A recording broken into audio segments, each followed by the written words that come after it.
Assalamualaikum warahmatullahi wabarakatuh.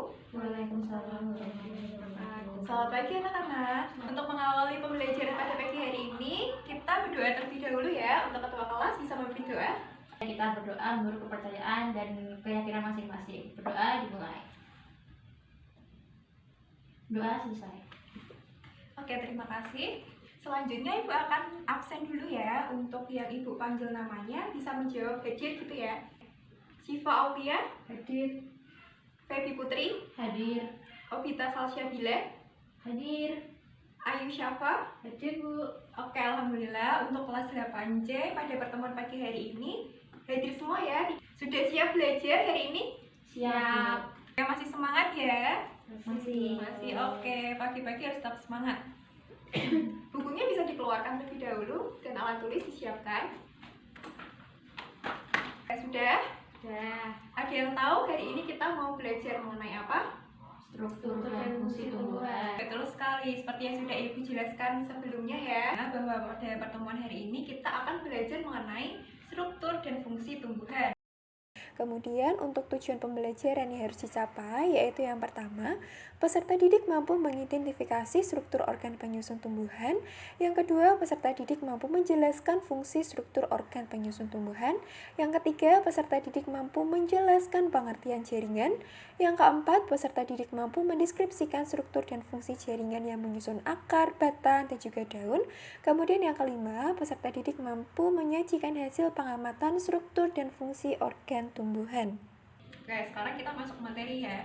Sebelum itu Ibu ingin bertanya, di sekitar lingkungan tempat tinggal kalian atau lingkungan sekolah itu kan banyak terdapat tumbuh-tumbuhan yang berbagai jenis. Nah, ada yang tahu tumbuhan-tumbuhan tersebut terdiri dari apa saja bagian-bagiannya? Daun. Kemudian akar, Batang. ada lagi Buah. bunga. Oke, bagus sekali jawabannya, betul ya. Jadi tumbuhan yang sempurna itu terdiri dari akar, batang, buah, daun, dan juga bunga. Nah, di dalam buah ini juga ada biji ya. Selanjutnya, bagaimana tumbuhan itu bisa tumbuh dan juga berkembang? Jadi, tumbuhan itu bisa tumbuh dan juga berkembang karena dipengaruhi oleh beberapa faktor ya. Salah satunya tumbuhan akan tumbuh dan berkembang dengan optimal bila kondisi tanah tempat hidupnya sesuai dengan kebutuhan nutrisi dan juga unsur hara. Nah, itu juga tidak terlepas dari peran serta fungsi organ penyusun tumbuhan seperti akar. Nah, akar itu merupakan organ penyusun tumbuhan yang umumnya berada di bawah permukaan tanah atau di dalam tanah. Kemudian, akar ini berfungsi untuk menambatkan tubuh tumbuhan pada tanah, menyerap air dan mineral dalam tanah, dan juga akar memiliki modifikasi fungsi untuk menyimpan cadangan makanan seperti pada tanaman wortel dan juga lobak. Kemudian yang kedua ada juga batang. Batang ini memiliki fungsi untuk menyokong bagian-bagian tumbuhan yang berada di atas tanah. Kemudian berfungsi juga sebagai jalan pengangkutan air dan mineral dari akar menuju ke daun.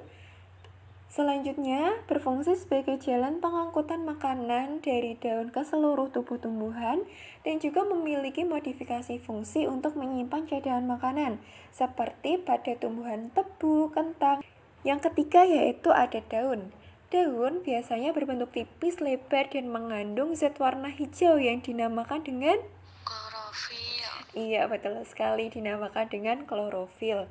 Nah, daun ini berfungsi sebagai tempat berlangsungnya fotosintesis serta untuk mengatur penguapan air dan juga pernapasan tumbuhan.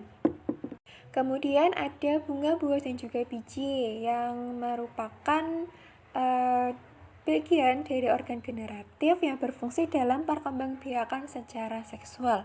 Oke, sampai di sini ada yang ingin ditanyakan terlebih dahulu sebelum Ibu lanjutkan ke materi berikutnya? Bu, saya mau bertanya. Iya, Feby, silahkan. Pohon yang menggugurkan daunnya pada musim kemarau itu tujuannya untuk apa, Bu? Baik, pertanyaan yang bagus dari Mbak Feby. Oke, Ibu jawab langsung ya. Jadi, peristiwa pohon jati menggugurkan daunnya pada saat musim kemarau itu merupakan salah satu bentuk adaptasi demi bertahan hidup. Nah, ini juga berkaitan dengan fungsi daun seperti yang telah Ibu sampaikan sebelumnya. Fungsi daun yaitu mengatur penguapan air. Jadi, pada musim kemarau, pohon jati itu menggugurkan daunnya supaya bisa mengurangi penguapan air pada musim kemarau. Bila pohon jati tidak menggugurkan daunnya, maka pohon jati tersebut akan mati karena kehabisan cadangan air. Ibu lanjutkan untuk ke materi yang selanjutnya.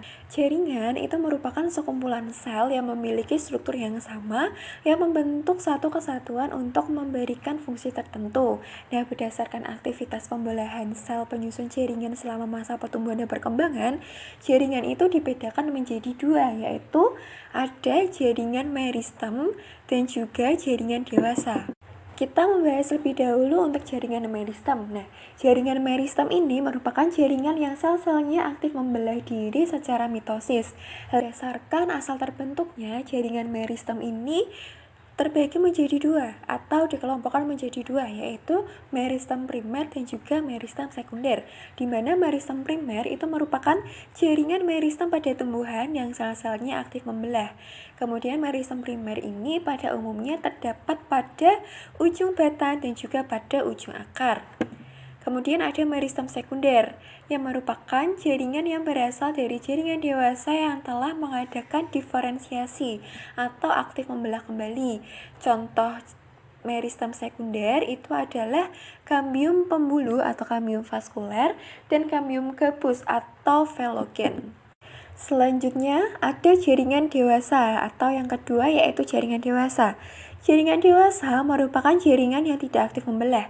Jaringan ini berasal dari pembelahan sel-sel meristem primer dan sel-sel meristem sekunder yang telah mengalami diferensiasi atau mengalami perubahan bentuk sehingga memiliki fungsi tertentu. Berdasarkan fungsinya, jaringan dewasa ini dibedakan menjadi 4, yaitu yang pertama ada jaringan pelindung. Tumbuhan membutuhkan jaringan pelindung untuk melindungi bagian dalam tumbuhan dari berbagai pengaruh luar yang merugikan. Nah, contoh dari jaringan pelindung yaitu ada jaringan epidermis. Yang kedua yaitu ada jaringan dasar. Jaringan ini berperan penting dalam semua proses metabolisme pada tumbuhan. Contohnya yaitu pada jaringan parenkim, di mana jaringan parenkim ini dapat berdiferensiasi menjadi banyak jenis jaringan parenkim lain. Misalnya pada buah dan juga umbi. Ketiga ada jaringan penyokong yang merupakan jaringan yang berperan untuk menunjang bentuk tubuh tumbuhan. Nah, berdasarkan bentuk dan sifatnya, jaringan penyokong ini dapat dibedakan menjadi dua macam, yaitu ada jaringan kolenkim dan jaringan sklerenkim. Kemudian yang keempat, ada jaringan pengangkut yang terdiri atas dua jenis, yaitu xilem dan juga phloem. Sampai di sini ada yang ingin ditanyakan? Belum. Oke, berarti sudah paham semua ya. Selanjutnya Ibu akan memberikan tugas kelompok. Kelas 8C ini ada 20 mahasiswa ya. Jadi kita bagi menjadi 5 kelompok. Masing-masing kelompok terdiri dari 4 orang siswa ya. Oke, silakan untuk berkelompok. Sudah. Baik. Ibu beri waktu diskusi. Kemudian tuliskan jawaban dari hasil diskusi kalian di lembar kerja siswa mengenai struktur dan fungsi jaringan tumbuhan. Kemudian nanti masing-masing kelompok akan mempresentasikan hasil diskusinya di depan kelas. Sudah selesai semuanya? Sudah. Ada yang sudah siap maju pertama untuk mempresentasikan hasil diskusi kelompoknya? Saya. Kelompok 2 untuk mempresentasikan hasil diskusi kelompoknya. Selanjutnya, perkenalkan saya dari perwakilan kelompok 2 akan mempresentasikan hasil diskusi kami. Yang pertama ada jaringan meristem. Ciri-cirinya jaringan yang sel-selnya aktif membelah, tersusun atas sel-sel muda, serta bentuk sel bulat lonjong poligon. Fungsinya untuk menyokong pertumbuhan tinggi dan besar tanaman. Lalu yang kedua ada jaringan dewasa yang terdiri dari epidermis. Ciri-cirinya terletak pada lapisan terluar, tersusun atas sel-sel hidup, dan terdiri dari satu lapisan. Fungsinya untuk melindungi jaringan lain yang ada di dalamnya. Selanjutnya ada parenkim. Ciri-cirinya ialah sel berbentuk segi 6, dinding sel tipis, tersusun atas sel-sel hidup, serta bersifat meristematik. Fungsinya berdiferensiasi menjadi parenkim cadangan makanan, jaringan palisade, dan jaringan bunga karang. Selanjutnya ada kolenkim. Ciri-cirinya berbentuk sel memanjang, terdapat di batang bunga daun buah tumbuhan muda, dinding selnya mengalami penebalan. Fungsinya ialah untuk menyokong bagian tumbuhan yang masih muda. Lalu selanjutnya ada sklerenkim. Ciri-cirinya tersusun dari sel-sel mati, mengandung senyawa lignin, serta dinding selnya tebal. Fungsinya untuk menyokong tubuh tumbuhan yang sudah tua. Lalu selanjutnya ada xilem. Ciri-cirinya ialah dinding sel tipis, terdapat kandungan lignin, tersusun oleh trakeit, trakea, pembuluh xilem, parenkim kayu, dan sklerenkim kayu. Fungsinya untuk mengangkut air dan zat terlarut di dalamnya dari akar ke daun. Lalu selanjutnya ada phloem.